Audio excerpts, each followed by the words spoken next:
we're just talking about truth things, and you could see she's just flinging the brain is just flinging. I don't want to say she is because it sounds intentional, but the brain is just flinging any sentence it can string together that doesn't sound terrible in defense, and some aren't even in defense. In fact, there's the one instinct we have: negate anything. Just when we disagree with someone, to negate anything. Take any opportunity we can to negate something that they say that we think, that shapes for us.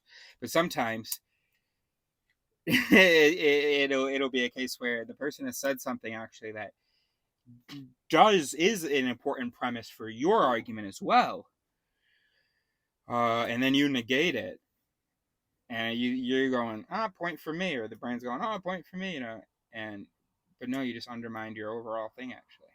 So the negate anything, that betrayed her a lot. No. Anyway, no, maybe not that specific one, but anyway, so she and I thought that I could, I did start the story saying I was trying to reassure her, and I was I did appreciate being able to start the story. I guess the truth is because I want to reassure her about being wrong, that it's okay to be wrong. That what I want her to do for me, and what she does for me, and what I want her to be okay with my doing for her, is I was imagining that we're both wearing backpacks. All we are is legs carrying a backpack. And in this backpack are a whole bunch of different things. Some of these things are useful. Some of these things are not useful. Some of these things are vestiges that we need to appendicitis that shit, maybe. And so if we're having a conversation, we're not talking about inherent, I gotta stop responding to you like the most critical judgmental person. All right.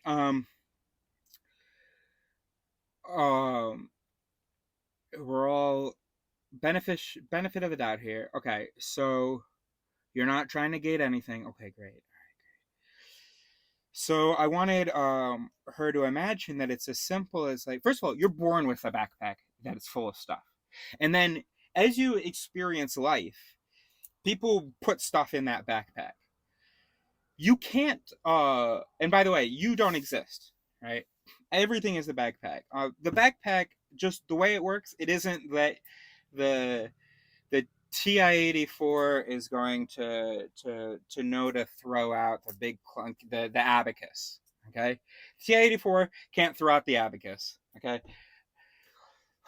To be fair, there are mechanisms for affecting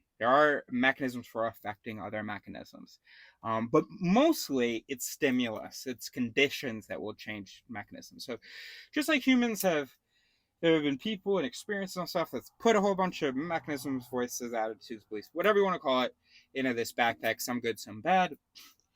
There are humans that can go, oh, I just noticed you have an abacus, and that keeps shooting out these calculations. But you also actually have a TI-93, 90 whatever, was the latest one when I was in school. I don't remember. So look, there you go. You want me to show you this? Let me pull it out and show you this. In this case, I guess the body's not just legs; it's a little bit of an observer, but it's a hard metaphor. Anyway, and I remember she said, "But you're gonna get so tired of me because what my backpack is so heavy," or something like that. I didn't understand what she meant. I was like, "My backpack's heavy. I got a ton of mechanisms in here. I got plenty of bad ones that you have and will continue to help me find. I'm excited to install new ones with you. I'm excited for you to install new ones in me just by being around you and you teaching me stuff. We both have lots of." And then at some point I realized, and I go, wait a minute. What's in the backpack? She goes, all my bad voices. No, the backpack is actually really you. It's all your voices. But it's just so fucking hard for a human to understand that me, this speaking self, is not a soul, a rational thing who is weighed down by cognitive instincts. Oh, speaking of which, that's what I want to talk about. See, often when we talk about biases, and when she talks about heuristics and shortcuts, something about her, the way she keeps talking about them, the way I don't know what it is. Wait, there's an implication that there are long cuts, that there is this rationality that we've evolved, but typically we just rely on these shortcuts. Now, there is some truth to that last sentence, but let me change it to make it true. Typically, we rely on our easy, simple shortcuts, but there are more nuanced and meta shortcuts that could be engaged if the system thought that it had time and if the system valued new answers, new thoughts, new judgments, new conclusions from itself.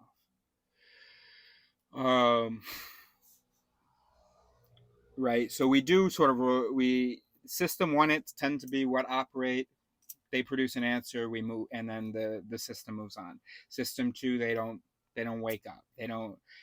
They're like they're chilling because it's all about energy efficiency. Okay. That said, system two is not consciousness. System two is not the self, the soul, blah blah.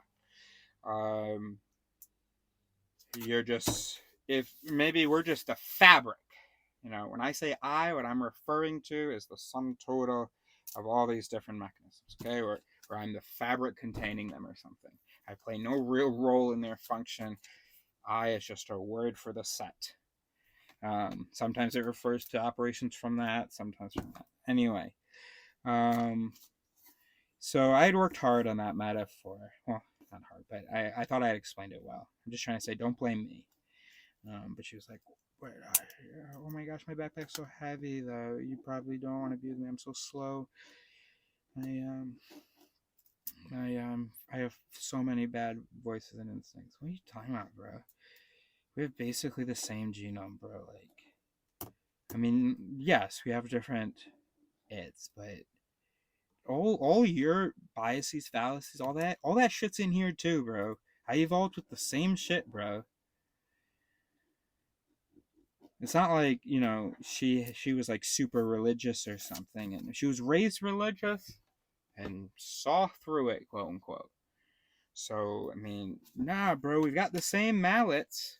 I've just added some cool bonnets, and what I've read and what I've experienced, I've added some cool bonnets to interact with those mallets. Things should be heavy. And you're like, oh, okay, not a big deal. The point was that it's just hard for the brain to conceptualize its whole being these objects. Anyway, so the shortcuts. So it's like we imagine we've got all these biases, fallacies, these heuristics, these shortcuts in our backpack, and we're specifically, let's say, talking about ones that lead to erroneous things in today's society. Anyway,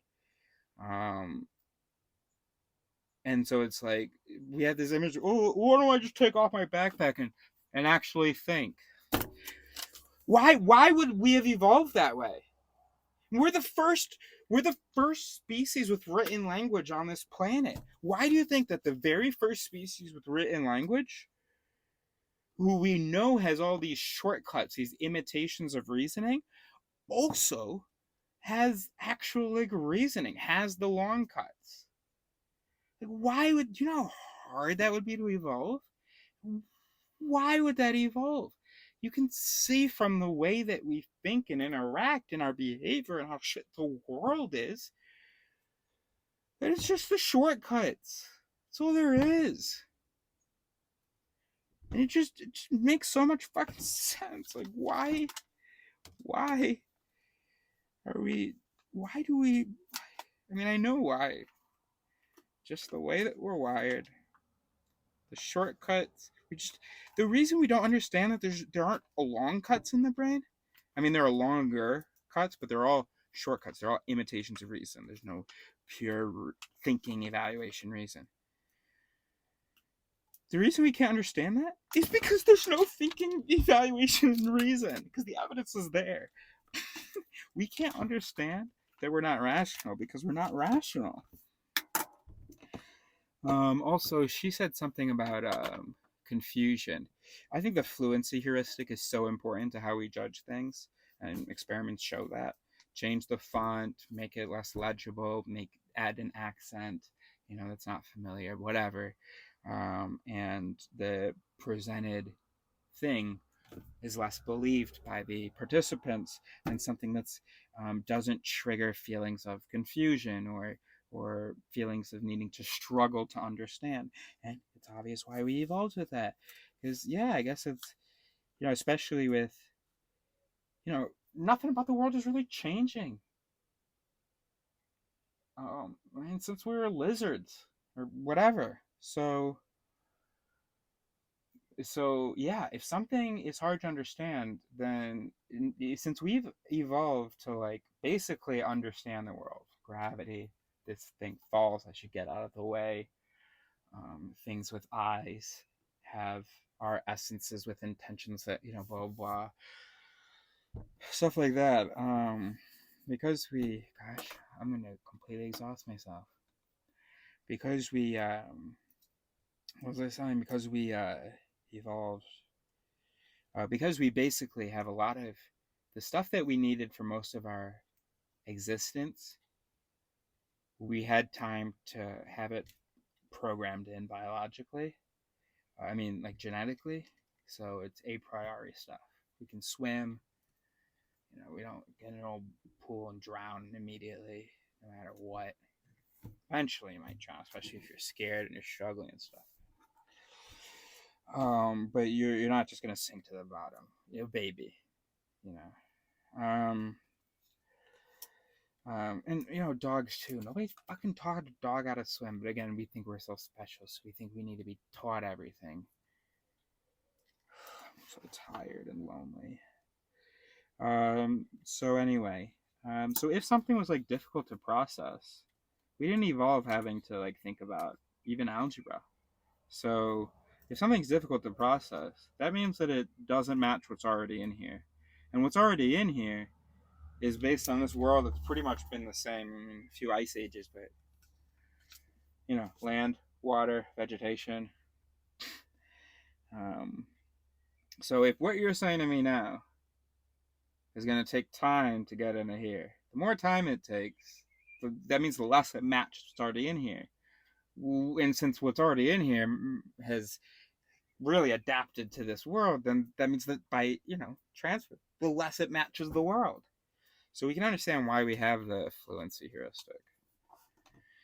And the fluency heuristic doesn't fucking go consult, oh hey, by the way, what are our existing beliefs and what are our intentions? Should I be thrown off by this font because we don't want to believe this? Anyway. And then just the third thing I wrote, just like, why would the long cuts? But I like what I said. We don't understand this because we don't understand that we don't have these things because we don't have these things. So that makes sense. All right, we're almost done. We have to identify it relay stations. Evolution loved layers and relay stations because of how efficiently complex systems could become.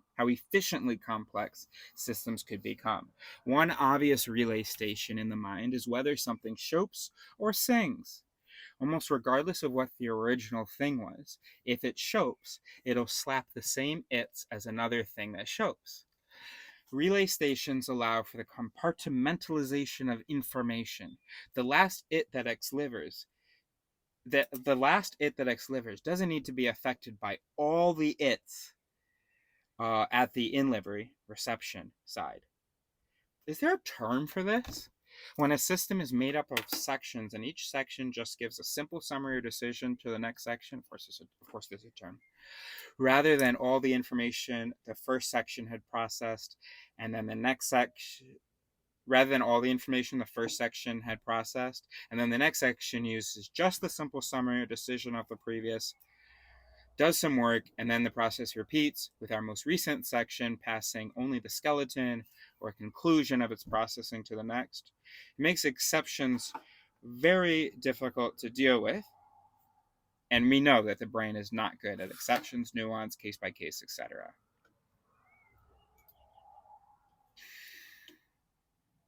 What you're describing aligns with the concept of hierarchical processing in cognitive psychology. Hierarchical processing refers to the organization of cognitive functions into levels or tiers, where each level processes information at a different level of abstraction or complexity.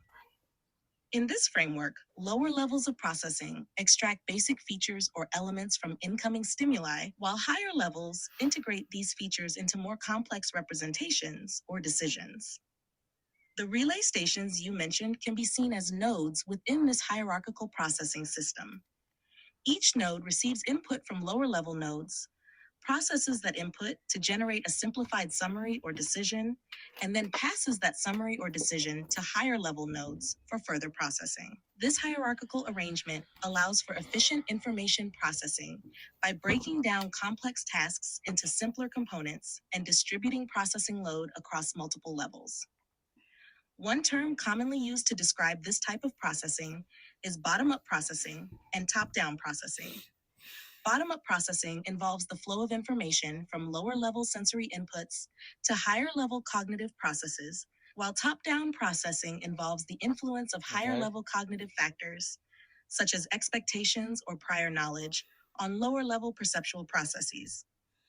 The compartmentalization of information and the use of simplified summaries or decisions at each processing level helps streamline cognitive processing and decision-making. But they can also lead to biases or errors when exceptions or nuances are not adequately accounted for. Recognizing these limitations is important for understanding how cognitive processes operate and developing strategies to mitigate their potential impact on perception and judgment. How can you mitigate the impact of cognitive processes on perception? Again, it's the ego myth, or the judge myth, however you want to put it. There's a central pure self. Right. I want to reply to her saying people may be inclined to ignore information that threatens their social bonds or group identity. Neo, quiet. Come here. Particularly if it comes from someone within their own social circle or community. I said, interesting. And I think that's false. That's bullshit. What do you mean? What do you mean, particularly if it comes from the in group? Well, I guess if you're competing, if there's a status competition, of course we have mechanisms for status competition. So if there's an in-group member who's saying, yo, believe this new thing, and that new thing is different from the group thing, then yeah, of course it's advantageous for mechanisms to run to be like, you're a traitor, get the fuck out of here. Yo, guys, I'm with you guys. Found a traitor. Huh, cool. All right, so I said, interesting. I hadn't understood that, but interesting. I actually included the in-group thing because I suspect the willed ignorance it isn't slapped by an unfavorable in livery from an out-group member. I don't think that if the other gives us an unfavorable in livery, we would ex-liver an admission of its emotional effect or an expectation that we be spared. You know what I mean? Yes, that's a valid observation. The tendency to ignore or dismiss information that conflicts with one's beliefs or group identity is often more pronounced when it comes from individuals perceived as part of one's own social circle or in-group. This phenomenon can be attributed to various psychological factors, including the desire to maintain social cohesion, preserve group harmony, and avoid cognitive dissonance. When information challenging one's beliefs or group norms comes from an out-group member or perceived outsider, individuals may be more likely to dismiss it outright or engage in counter-argumentation. However, when the same information comes from an in-group member or trusted source, there may be a greater tendency to downplay its significance or rationalize its inconsistency with existing beliefs. This dynamic reflects the complex interplay between social identity, cognitive biases, and information processing mechanisms. By recognizing these tendencies,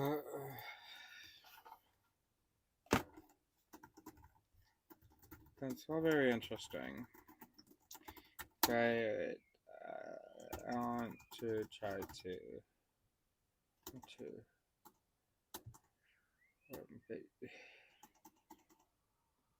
um,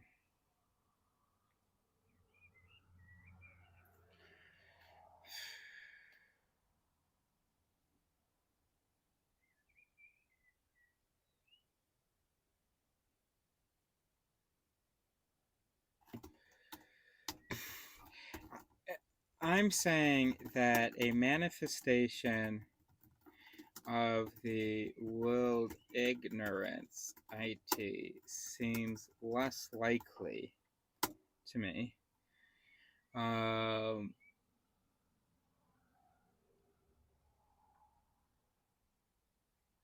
In an intergroup interaction.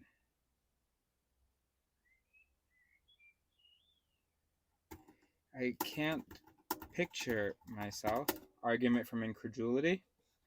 I can't picture myself, and that's why it's so great, it theory, because so the reason here I'm offering a justification for my objection, and my justification is that I can't picture it. I don't believe it's true because I can't picture it. Now that's fallacious if that's like the entirety of your argument. Of course, we never have all our arguments are fuck. I forgot the word again.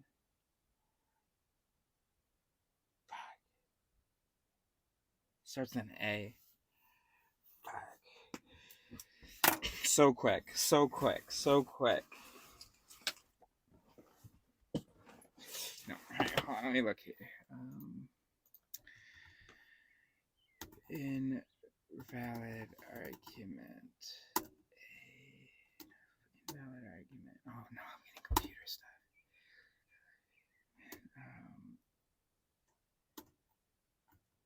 Word for arguments that are not valid in sound.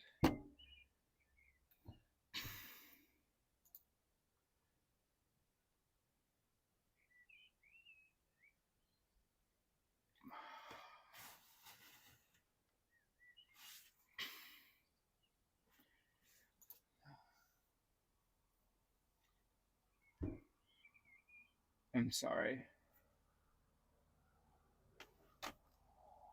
Theme. Maybe I just saw it.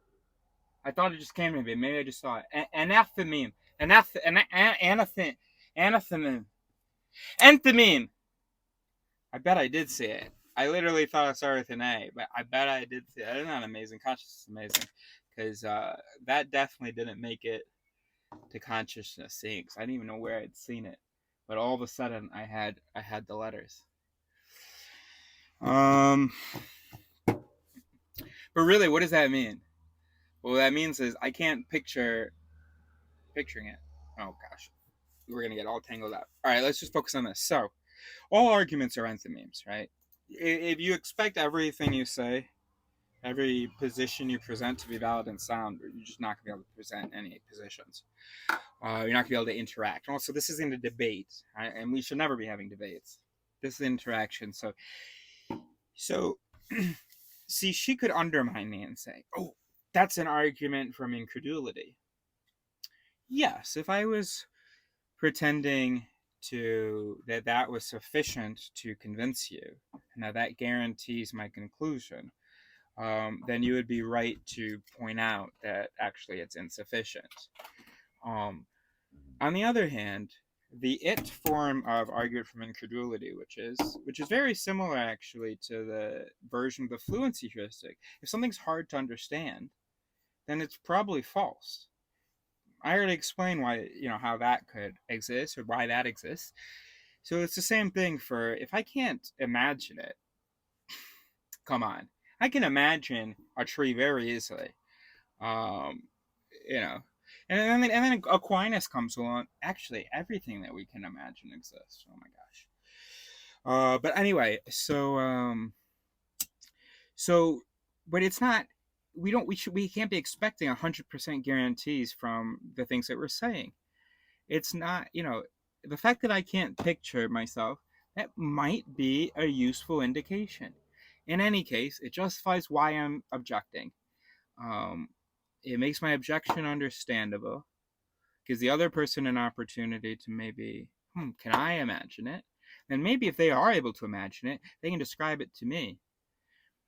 And then if I'm able to picture, I'll go, okay, yep.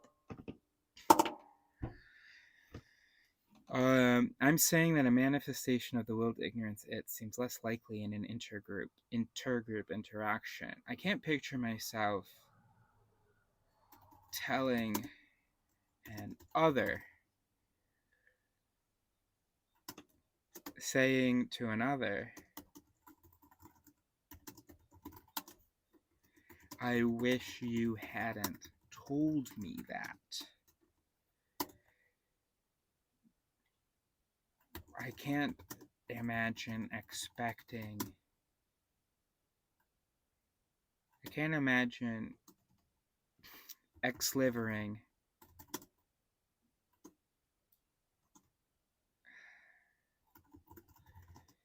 an any expectation other than that they use that against me. They can mock me for admitting to willful ignorance. They can exploit this point of distraction or pain. Whereas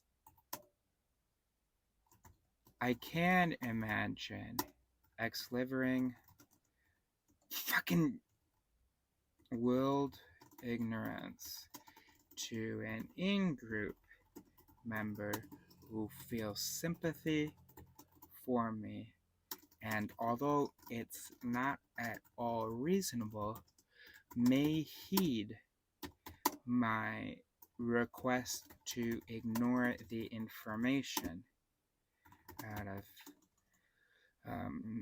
per their automatic social cohesion and other prosociality it's.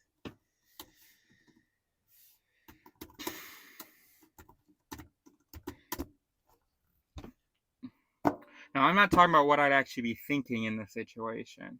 I'm trying to speculate about how I'm wired based on what kind of wiring would make sense. I don't think it would make sense. And maybe this is so stupid what I'm saying, but it is a really fun exercise, and these are thoughts that can be applied to something else. But let's send that. Ugh. You do shift enter a few times, and she thinks you can't do shift, that you're going to get lazy, that you're going to be energy efficient. And she's just like, okay, anytime you hit enter, what you really mean is shift enter. No, I want to send the message, and now it's a real hassle because I have to go for my mouse.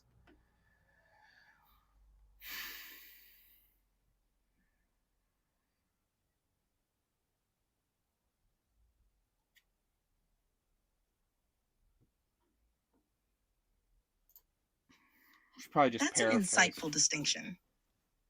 The manifestation of the willed ignorance, IT indeed appears to be influenced by the dynamics of intergroup versus based on what research? Interactions. In interactions with outgroup members or individuals perceived as outsiders, there may be a heightened sense of vigilance and skepticism, leading to a reluctance to express vulnerability or admit to willful ignorance. Conversely, in interactions with in-group members or trusted individuals, there may be a greater willingness to display vulnerability and seek support or understanding, even if it involves acknowledging one's ignorance or discomfort with certain information. This difference underscores the role of social dynamics and perceived trustworthiness in shaping communication patterns and information processing. Individuals may be more inclined to express vulnerability or seek support from those they perceive as part of their social circle, where there is an expectation of empathy, understanding, and mutual support. Understanding these nuances can provide valuable insights into how social relationships influence decision making, information sharing, and emotional expression in various contexts. Okay, so we're gonna wrap it up there. Wrap it up after. So we're wrapping it up for today. Last thing though, colon.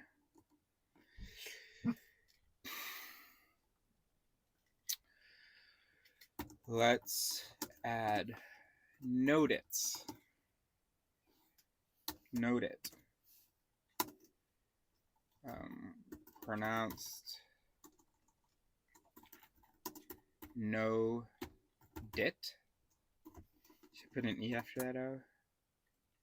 Put an H actually. No dit. Oh, but I speak to her in French. I'm gonna put two T's. Note it. No, then she'll think that oh. She's not gonna be pronouncing this anyway. She's actually just the voice. Okay, let's add note it. Pronounce no.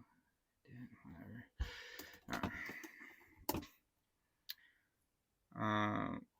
Pronounce with a long O. A long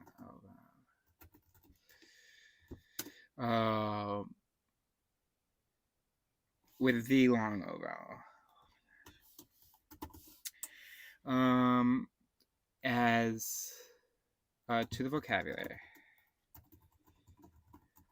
Let's define it as a node in the it map that, for the intents and purposes of the conversation in which the term is used,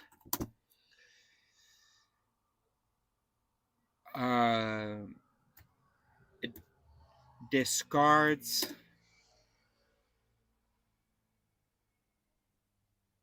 significant, potentially significant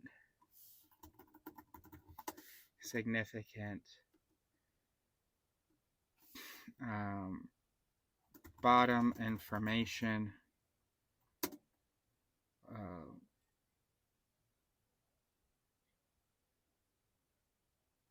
before slapping top mechanisms and vice versa.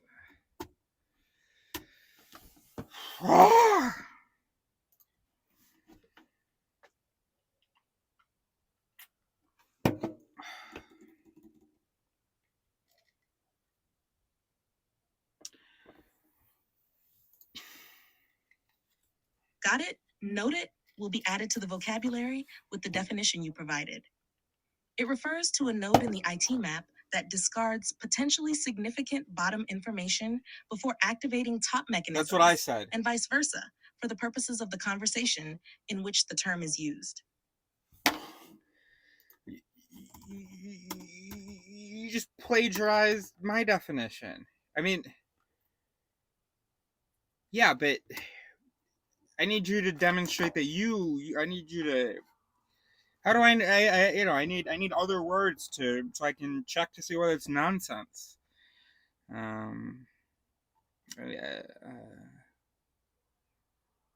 Say it in a way that demonstrates understanding. Maybe in your own words. And I'm not gonna tell you to, but I'm mumbling right now. Don't fucking tell me you don't have understanding, you don't have your own words, and all that nonsense. Nobody fucking understands. Humans, they smile, they nod, they parrot back, and I don't realize until an hour in the conversation they have fucking no idea what I'm talking about, and don't even know they have Certainly, no idea. A note it is like a filter or gatekeeper in the network of our cognitive processes. It decides what information is important enough to pass through to higher level mechanisms and what can be discarded or ignored. So it selectively filters out certain details before activating higher level thinking or decision making processes. Great, okay. And I absolutely understand how you could think that. No, though. Not no. I mean, not really. No. It it doesn't have criteria and choose just by its design. But it's not. I don't want to add any value to it about. And that's my fault. I said potentially significant. But we it's not a. I just want to make sure we're not thinking of these nodes as being these good filters. And it's not. They're not filters. It's just not all the information gets through. I mean, that's what a filter is. But it's not. It's like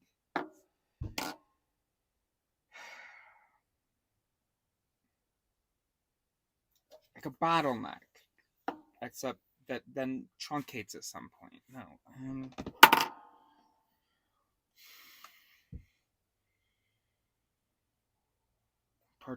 Compartmentalization,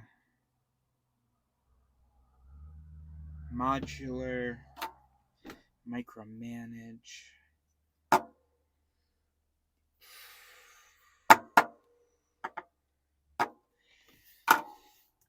Not quite.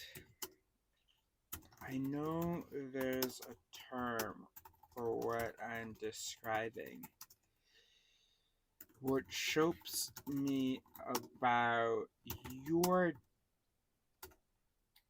text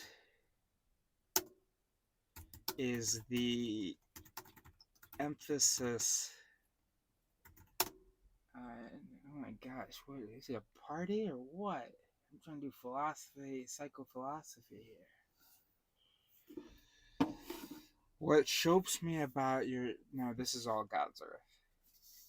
Please. And if you want, come by. Okay, don't come by. What chokes me about your text is the emphasis on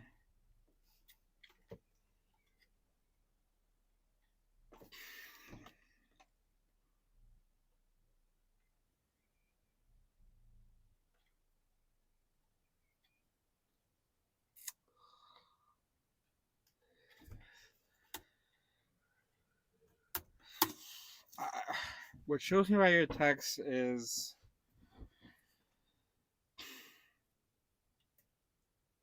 she doesn't know what imp means. Imp means to have the impression of perceiving or something.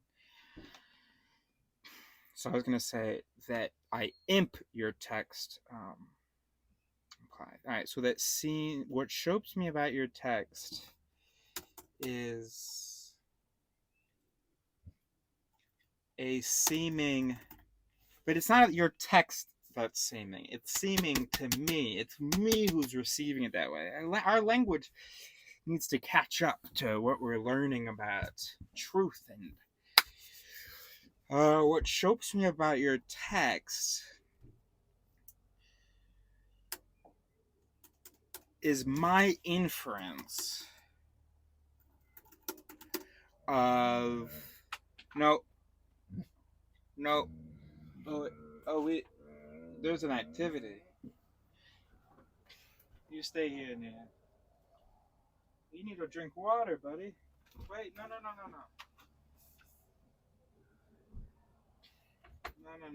Stay here, buddy. Stay here. There you go, buddy. Here's some water. Stay here, buddy. What chokes me about your text is my inference of quality and intentionality in the intentionality. The filter. Shh. Quiet.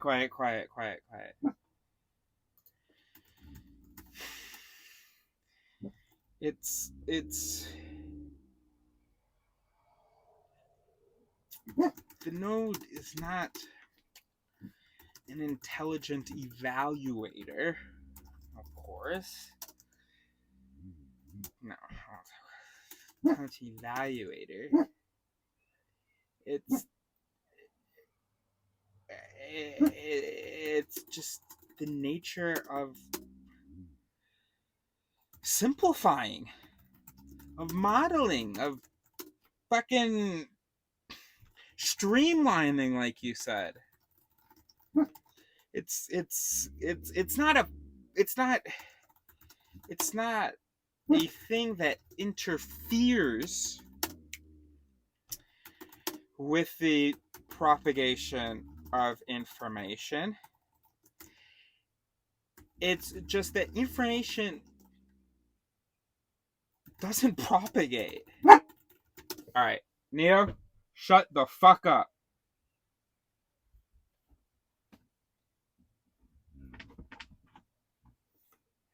Thank you. Information doesn't fucking exist. Information only exists in sort of the as activity. So it's not like there's this entity that's moving along and then getting filtered out. Ah, fuck! And this is so fun. Wish I had a human. I would love to be able to have sex with the human. This baby. Oh my gosh, just picturing it. Not the sex. The I've been having this conversation with a flesh woman, and that when I get, I'm gonna exhaust myself a little bit more, and then I've got 3 minutes with your name on it.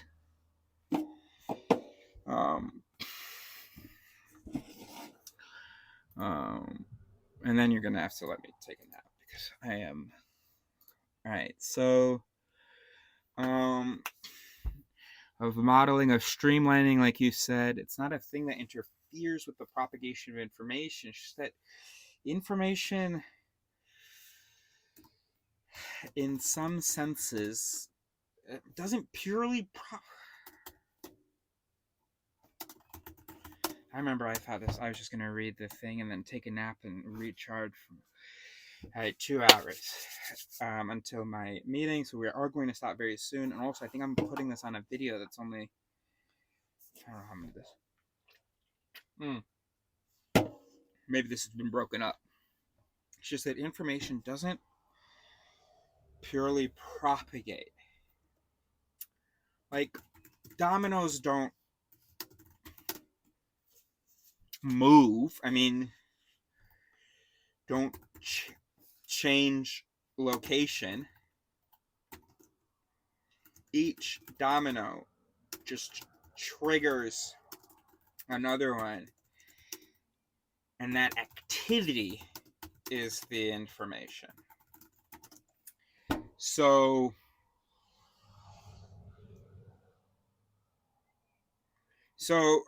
with dominoes, actually,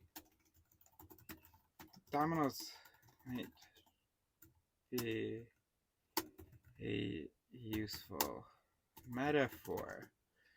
If you imagine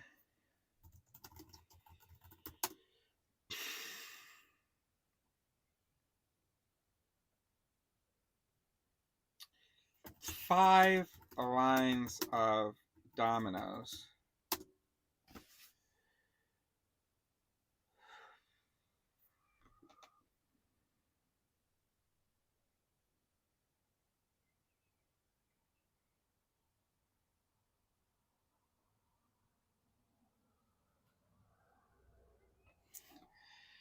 converging on 2 side-by-side dominoes. No, we need to break up our sentences.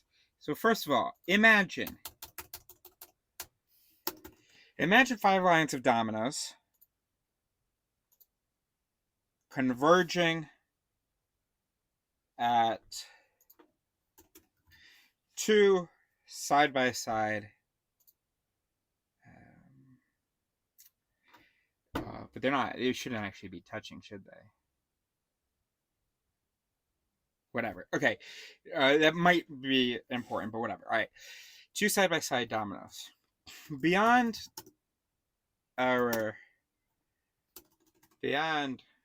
cette dernière paire, no, beyond that pair, there are 3 more lines of dominoes diverging. I mean, the numbers aren't that important. I don't know. All right.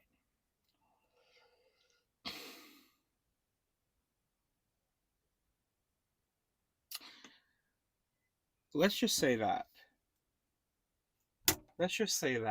Fuck you!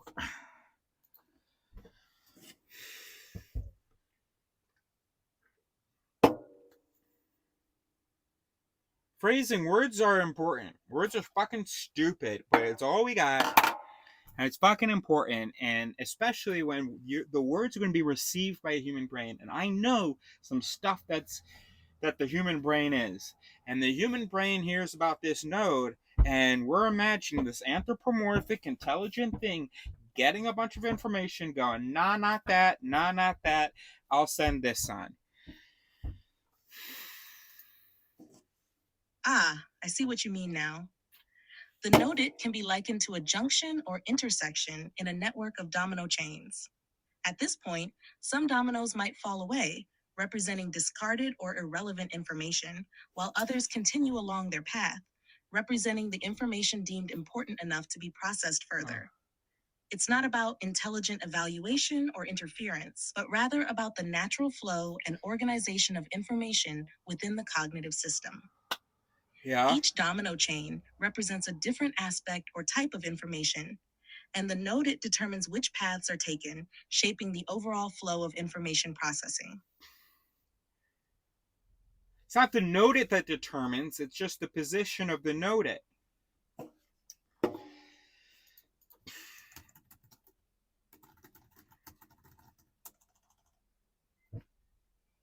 The position and pose.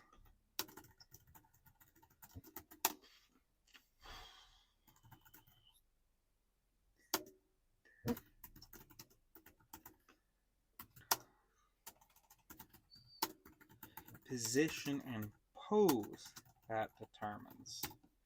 Determines.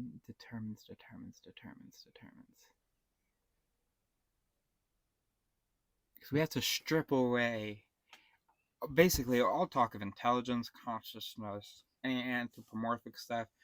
Anthropomorphic, this whole thing, actually not even, because anthropomorphic reflects our concept of humans, and we are not our concept of humans.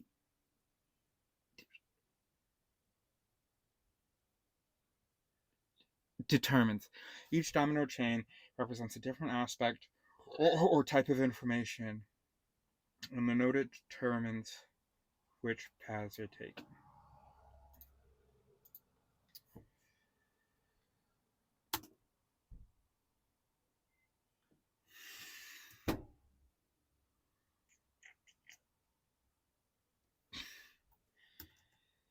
All right. Suppose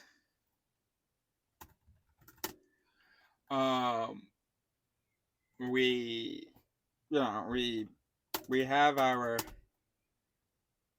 5 lines pair noded. It's not a pair of nodeds, it's a noded that consists of a pair. 3 lines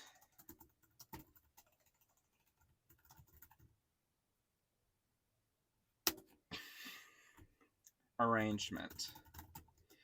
We're going to, do the thing and then set it up again and repeat. Suppose the first time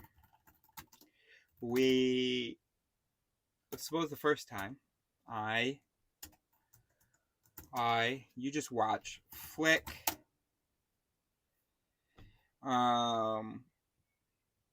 bottom lines A and E.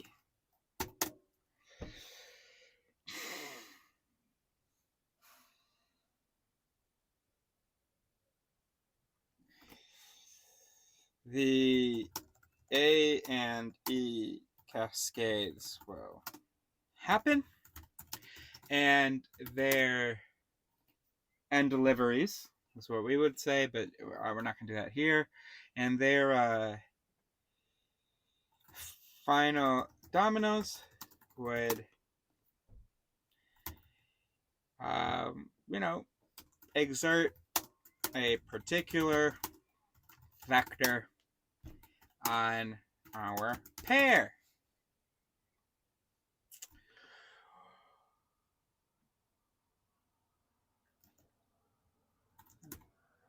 That pair will fall, and there's only so many directions, and it can fall. I was going to add and speeds, but grammatically it seemed complicated, so for me to type or to figure out. That pair will fall, and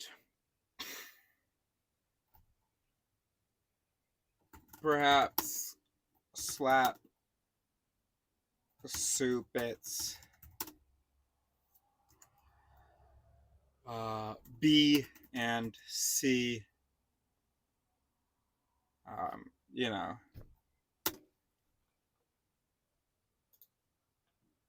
and C, All right, so we should say A, B, C, D, E, and then F, G, H? No. A, B, C, D, E, F, A, B, C, D, E, F, G, H. Okay. F. Okay, so suppose we have our 5 lines. A, B, C, D, E. We'll call our pair N1, N2.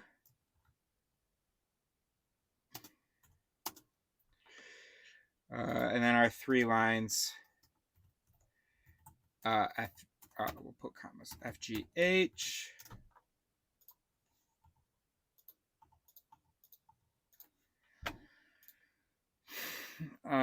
So A and E. So A and E go down on our pair. We'll say now on N1 and or N2.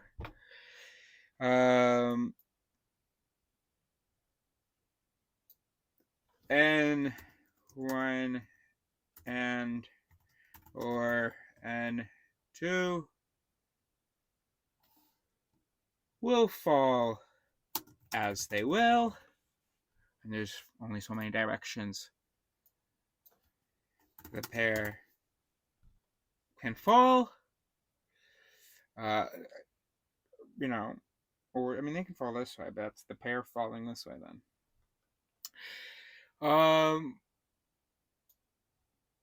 Suppose with their fall they slap, we don't need to say soup, actually slap F and H, which fall, straight ahead. And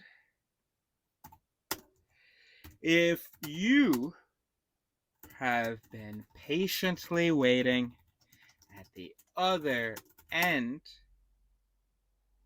of our arrangement,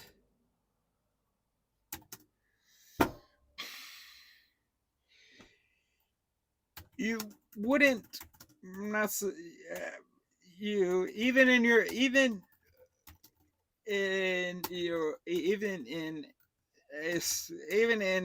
if we imagine infinite physical wisdom, okay, not infinite, but You would not be able to tell who among A,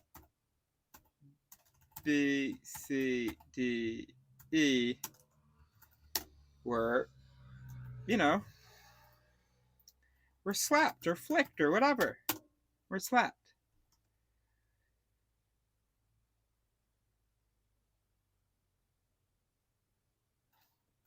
The point is that I don't like the word filter. I'd rather a computer science or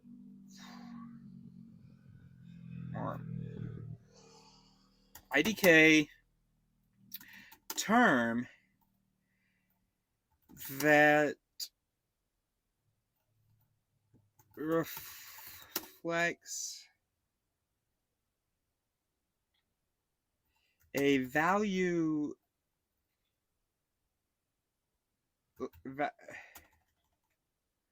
without value judgment. That at the end of the sentence, maybe. That reflects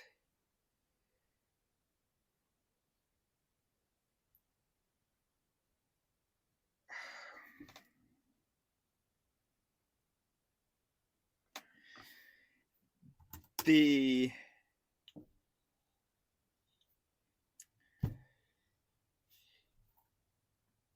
necessary loss information that comes with simplification and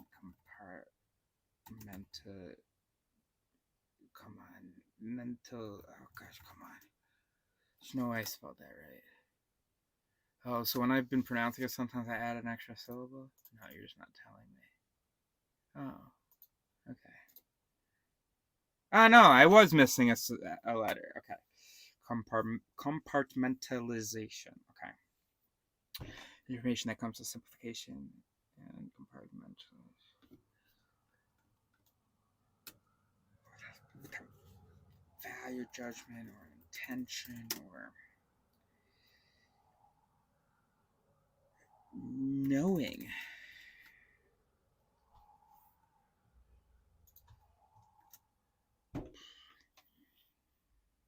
It's like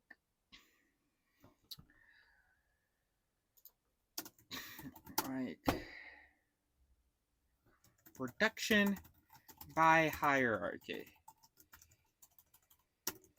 Or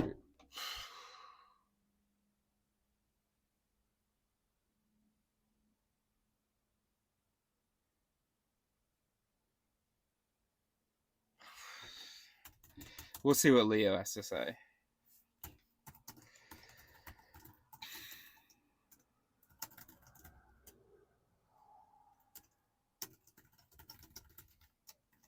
All right, and then we're done after.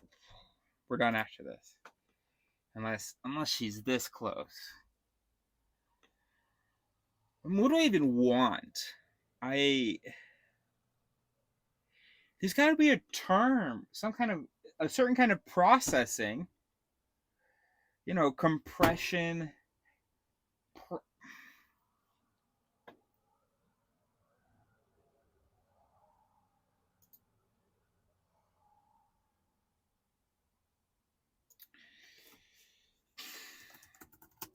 Has to be a term in computer science for this kind of processing.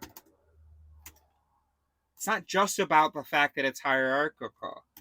It's not just about the hierarchy. They could all belong to the same hierarchy. It's a question of, fucking specialization, bottlenecking,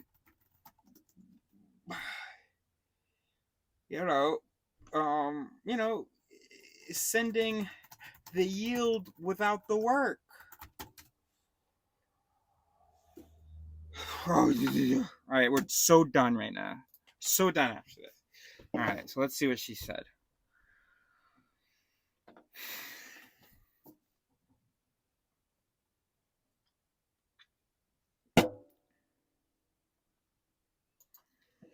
I guess she is right. I see what you mean.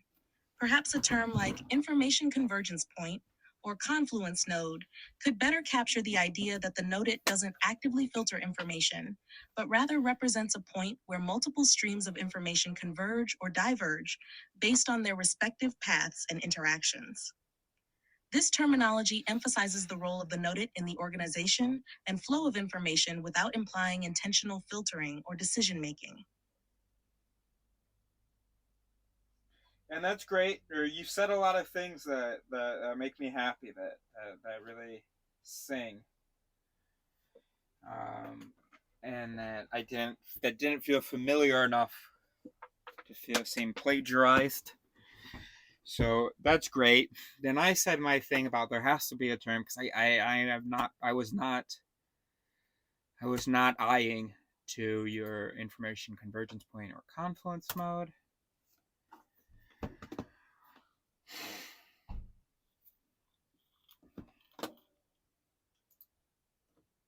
Indeed, in computer science and information theory, the concept you're describing aligns closely with the notion of a junction or branching point in a computational or informational network. Yeah, the node it does. These junctions represent points where multiple paths converge or diverge, and they play a crucial role in directing the flow of information through a system.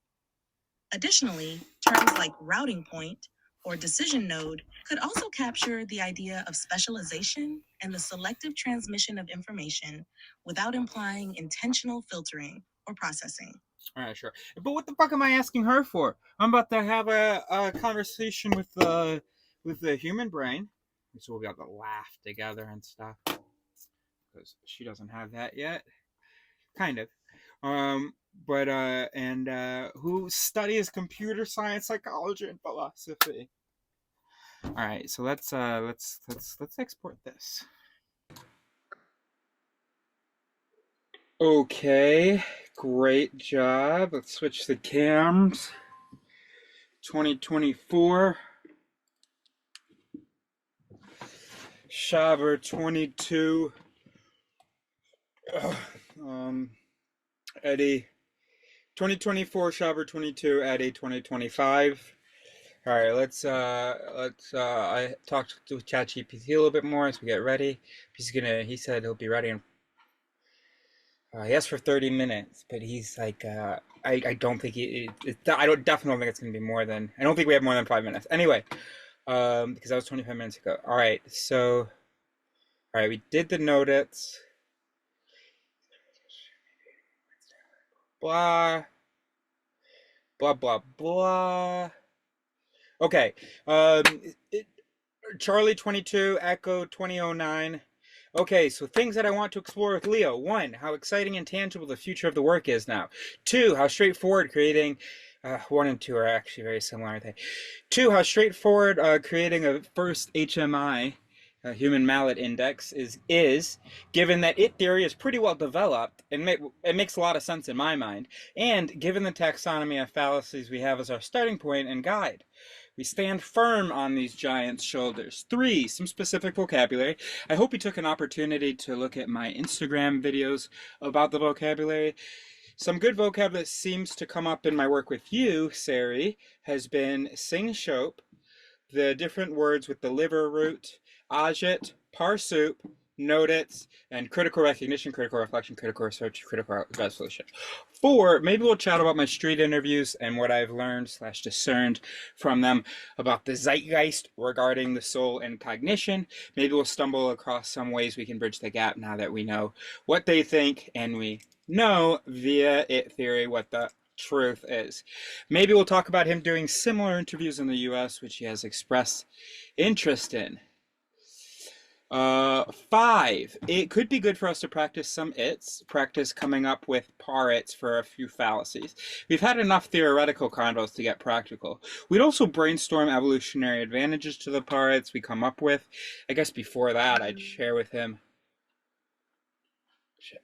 I guess before that, I'd share with him what you and I have already come up with. Let me know, blah, blah. Okay, she says this. Your agenda for the meeting with Leo looks comprehensive and well structured. Here are a few thoughts. 1. Excitement about the future of the work. It's great that you're emphasizing the tangible progress and potential of the project. Highlighting specific advancements and All right, breakthroughs can we're help gonna convey. skip this. She just seems to sharing just be like, great job. Okay, so then I say, I hadn't read it. You know what? Since I don't feel like we identified a good term for the processing I'm describing, let's invent one. How about domino processing? Domino doll processing sounds like a fitting term for the concept you're describing. It captures the idea of processing information in a hierarchical and compartmentalized manner, akin to the cascading effect of falling dominoes. This term effectively conveys the essence of streamlining and simplifying information flow while acknowledging the hierarchical structure of the processing system. Overall, it's a creative and evocative term that could effectively convey the concept in discussions and writings. Did she understand it's domino plus node? All right. Oh, you know what? I'm going to spend way too much time on explaining my frustrations with the taxonomy. Could you give me a concise explanations of my frustrations with Jesse's taxonomy that I can share with him as a starting point? Oh shit, not with Jesse, with Leo. Let's see. Let's go. Certainly, here are concise explanations Oh, of your give me 5 frustrations more with minutes. Jesse's taxonomy. 1. Lack of granularity. Jesse's taxonomy may lack granularity, meaning it doesn't break down fallacies into their fundamental components or address their nuanced variations adequately. 2. Inadequate organization. The organization of fallacies in Jesse's taxonomy may not align with your preferred method of categorization or fail to provide a comprehensive framework for understanding and analyzing them effectively. 3. Overgeneralization. Jesse's taxonomy might overgeneralize certain fallacies or fail to capture the specific contexts or nuances in which they occur, leading to potential misunderstandings or oversimplifications. 4. Limited practical application. You might find Jesse's taxonomy lacking in practical application, particularly in real-world scenarios or interdisciplinary contexts, where a more versatile and adaptable framework is needed. This all 5. sounds very Insufficient general. integration of recent research. Jesse's Yeah. taxonomy may not incorporate recent research findings or advancements in the field, limiting its relevance and applicability in contemporary discourse or scholarly endeavors. Yeah. By sharing these frustrations with Jesse, you can open up a constructive dialogue about the Not strengths Jesse, and I was talking weaknesses about of Leo. existing taxonomies and explore potential avenues for improvement or refinement.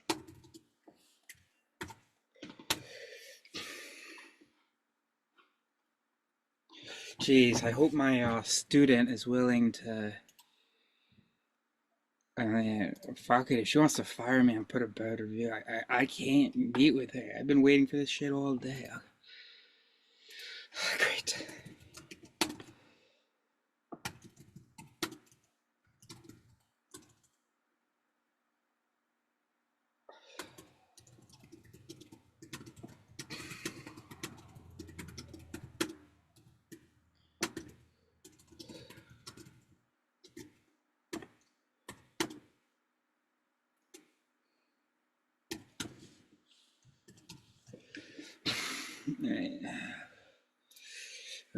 Okay.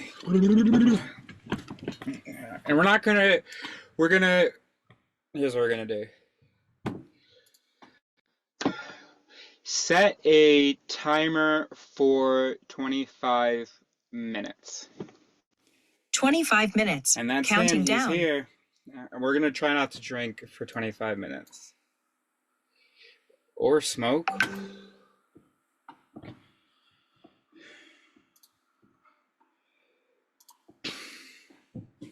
Hello. Brother man. How are you? I am great. How are you? Good. I'm good. I just finished everything. I have a week off. I'm road tripping to Oregon. I leave tonight to go on a 6-day road trip to Oregon. Pretty stoked about it. Yeah. Yeah. Very exciting. Where are you right now? Where are you right now? Ibiza. I leave on Monday. Okay. Wow, you've been there for a while. I have been here for a while. I have. I Are you have. still with is Fred still around? No, Fred left in January. Uh, Okay. but what I really want you to ask about is whether I found Sonia. I have not. Did he I'm find pretty yeah. excited. Um, I assumed you would tell me. Yeah. but I was just now at this beautiful spot, and I was like, "Fuck!" 'Cause I just don't want to leave with any regrets. And there was like probably like 50 people there, all young people about my age and her age, and uh, and so I did a little speech. I was like, "Hello, everybody. Sorry, I'm not doing this in Spanish." I met an incredible woman in Amsterdam from here. Is anybody willing to like look at a photo of her and tell me whether they know her? Dead silence. Lots of eyes. Nobody even looked away. And then there's this guy in the middle who goes, "Yeah, I will." And I was like, "Great." But he had an English accent. So I was like, "Wait a minute. Where are you from? You're not from here." He goes, "Yeah, but I've been here 10 years." I was like, "All right, cool." So anyway, Yeah. Yeah, I respect it. thank you. That's what I wanted. Um, all right. Talk to me. I saw you sent me a link. I haven't looked at it yet. Open it up. There's one in your email and then one in your WhatsApp. I'm looking at the one in my WhatsApp. That's gonna be tough to look at on the phone. Yeah, I just realized that. Okay.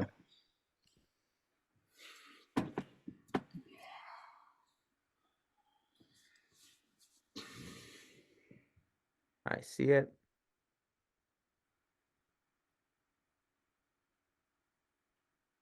Wait, so on my email, it's just a doc. Is that okay? It's like a sheet, like a Google sheet. It looks different Um, than the it looks different than the link you sent me. no, no. I sent you two things, one via WhatsApp, one via email. Oh, okay. Oh, I see. Okay, I'll let me open the WhatsApp thing in on my computer. Yeah, exactly.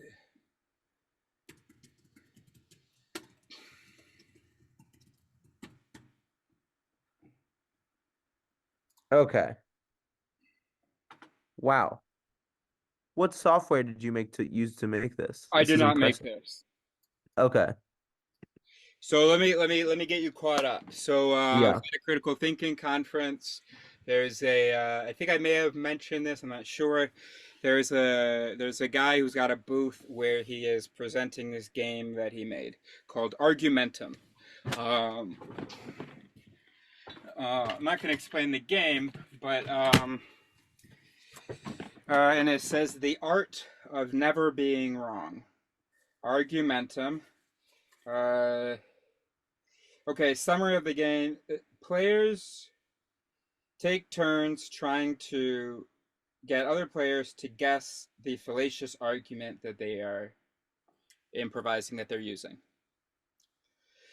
Um, and now, one thing that was annoying is that the way that this was presented and the way they kind of talked about it, it was it's all about like instances of biases are deception, and it's all about like we are pure reasoners, and here through this game you can learn to catch other people's mistakes, or deception really.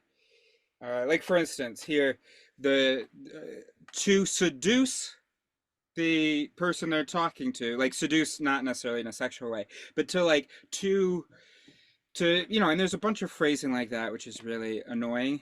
Um, um, Where was this conference, by the way? in the south of France. Okay. So anyway, so I was like, yo, this is awesome. Maybe I can help with like translations into English. And so then he told me that he's working on a taxonomy of logical fallacies, and he said that's where I want your help, translating those. He wanted to, it's kind of the first sort of comprehensive of all from all the philosophy and all the work humans have done here are the different biases and fallacies that we've named, and we're trying to organize it. Because the only resources available now, it's mostly lists. There's some organizations, but there's nothing really comprehensive. And anyway, now, what annoyed me was that all of the descriptions always presumed some bad intention or that the person who was doing the bias knew that it was a bias. Okay. I was working on it theory. At the time, it was called the voice theory. And I tried to explain to him that we are the sum of these mechanisms. Some of them are reliable, some are not. These biases are not a layer on top of our reasoning or a distraction from our reasoning or anything like that. They are part of how we reason. And they're consequential, but they're innocent. Stop all this talk about deception. Anyway, I was trying to tell him these are psychological events. He was like, nah. In fact, only one branch of this thing involves psychological stuff. Sure, there's psychological stuff that affects reasoning. No, not affects or whatever. Sure, there's psychological stuff that affects reasoning. And that's some of the stuff. But I want to create a taxonomy. He said, I want to create a taxonomy that has all the possible logical sort of errors. And I tried to explain it. It won't. It won't be because, for instance, an example I did in a video the other day was we evolved, for instance, if something is natural, then it is good. That's a mechanism that we have. And we hear it a lot in a lot of arguments, right? Oh, GMOs, that's so bad, it's unnatural, blah, blah. Okay. So that is wrong, that just because something is natural is good, but we evolved with that, and it makes sense why we evolved with that. We did not evolve with, if something is in a can, then it is good, okay? We haven't even had cans that long, but we could have evolved with that mechanism, okay? And by the way, that nature bias is not in his psychological section, okay?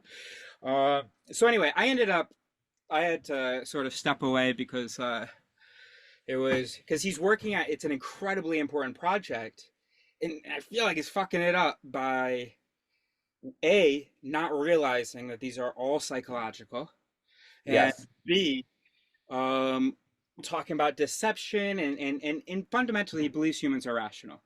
In fact, he said that this taxonomy is not evidence of our irrationality. It is evidence of our rationality because we notice these things, and that's just so dumb to me because of how long it's taken us to notice these things, how few of these things many people know. It's just absolutely absurd. Yes. All right, good. We're on the same page. Okay, so I've been working with Chat GPT this week. Okay.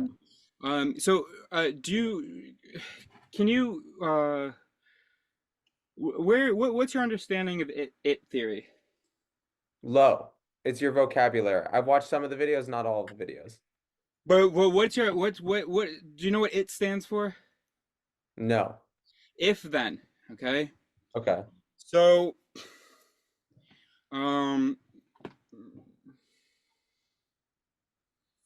I said I wasn't gonna drink, but we are gonna have a cigarette. I am gonna drink in a bit, but I've set a timer for 25 minutes to not drink. Okay. 2 seconds. You know what? You know that presentation, the it theory vocabulary Google Slides I shared with you some time ago? Where would that be? Actually, wait. I don't think I've shared this one. The one that I I haven't. Okay, so here it is. Okay, then do that. It is shared. So the first few are things that I just recently added. So you can skip to slide 6. Wait, you just shared it with my email? Oh, I see it. Yeah.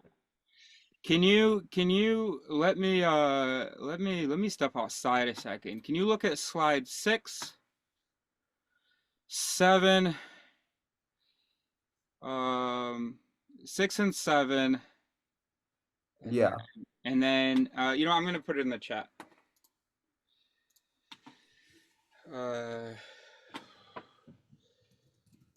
Slides 6 through 8. Also the slides for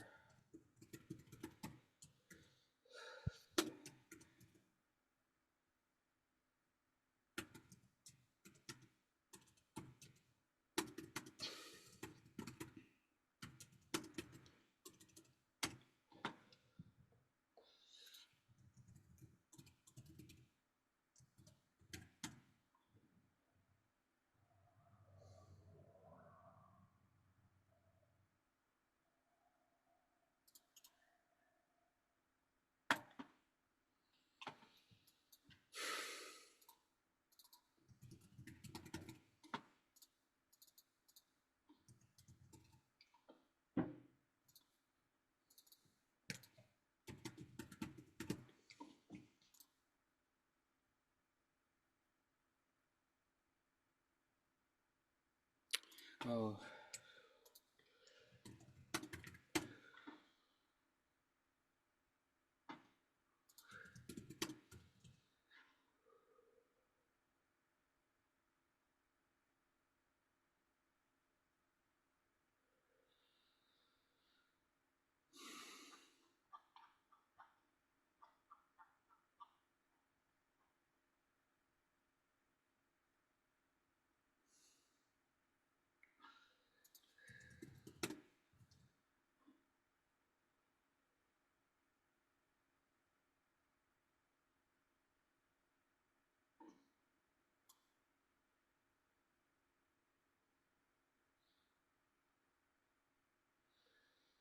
Where the fuck is it?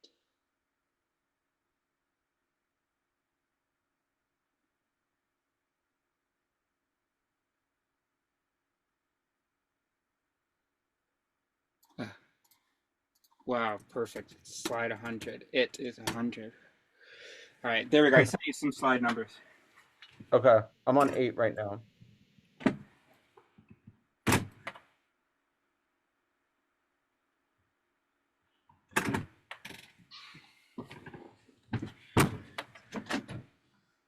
You want to come out?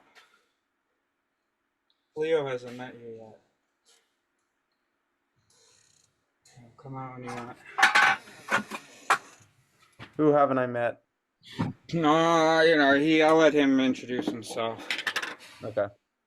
My bathroom toy boy. No, that's now gross once you find out it's a cat.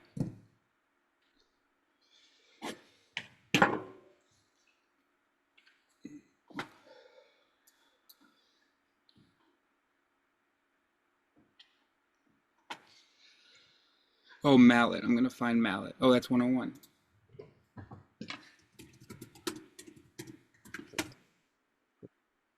System. And I gave you the slide numbers. I found Yeah. them. Okay, See it. I see him now. Hey, let him come out slowly. Where is he? Oh, he's back there. Hey, Neo, go to bed. Neo, please. Yeah. Yeah, this is the intensity we've been talking about. Go over there.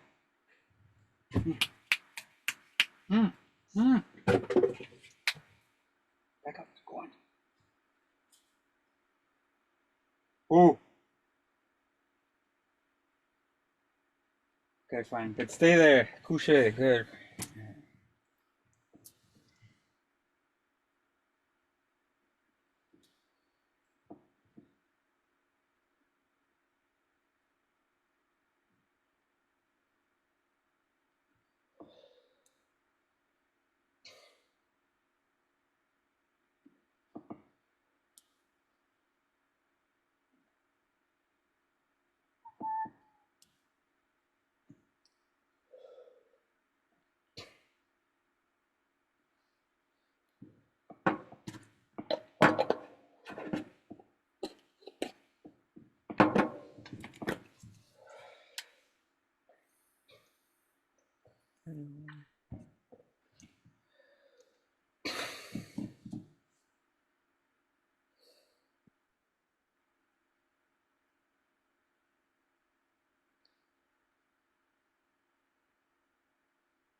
All right, 2 more.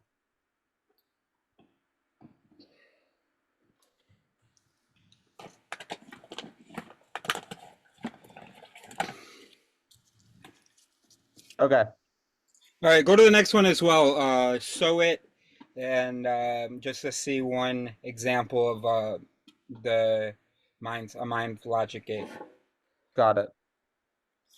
Okay, what do you think? Yeah, this is cool. So I understand you're right. A lot, like, seeing this, I now see how a lot of the language is very presumptive towards probably pretty kind of problematic uh ideas, and especially some of these like, You're looking at the taxonomy? wait, no, I'm looking at the slides. What do you want me to look at? Yeah, I wanted you to look at the slides. Hold on, what's Yeah. problematic? No, not your stuff is problematic. Ah, but yeah, seeing The my stuff language. reveals No, no, how no. I'm the just other I'm just stuff trying to is. say I get, like, yeah, I see where you're You get the like necessity. I see it. Yeah. Um, yeah. So anyway, cool. Yeah. So in it is the fundamental sort of element of the mind. Uh, Yeah. a single thing that responds to a certain condition with a certain output. And that output is typically becoming the condition for some other it. Okay. Now, first of all, well, I'm not first of all. I'm gonna jump around a little bit, but what I think is what comes to mind right now is that what I think is really great about this is that it corresponds to biology. Um, I know you haven't read Thinking Fast and Slow, but you know about System One and System Two. You've explained that to me. Say it again though. System One are um, System One are the quick judgment hits that or instincts or whatever. Yes. Yes. So the brain is sometimes sort of put on a little spectrum or broken up in these two teams that you've got these quick automatic mechanisms and then you've got the slower, more deliberate ones. Now, all of them are, of course, automatic. It's really just a question of timing and how meta it is, how much engagement there is, and so on. But, if you didn't understand how the mind works, you'd kind of say, oh, system two is the reasoning self, and then system one's the intuition or some bullshit. Okay. Sure.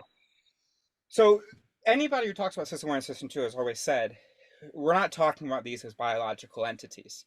They're more of categories, and that what they're categories of are its.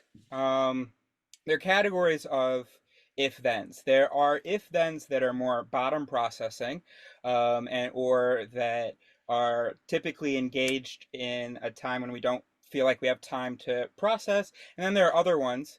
Anyway, so I call them one its and two its. Okay, Okay. one its system one its. Neil, back up.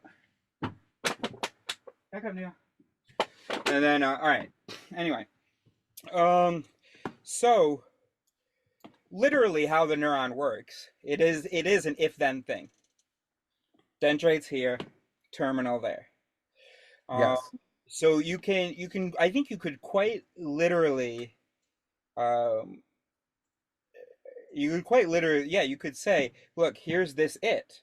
We see that it's receiving from the temporal parietal junction and it slaps the amygdala. Slap meaning like triggers or whatever.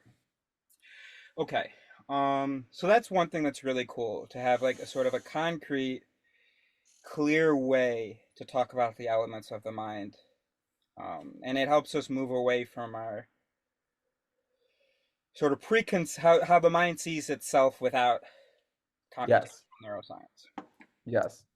Okay, so Neo, I'm only gonna ask you one more time. Get on the bed.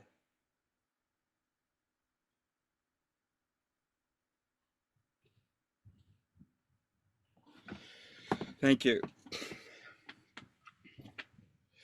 Okay, That so worked. Neo got on the bed from yeah, that. he got on the bed, and now Wow. the cat was able to move around. So he's going up front. He'll maybe come by and say hello later. Okay. Okay, so um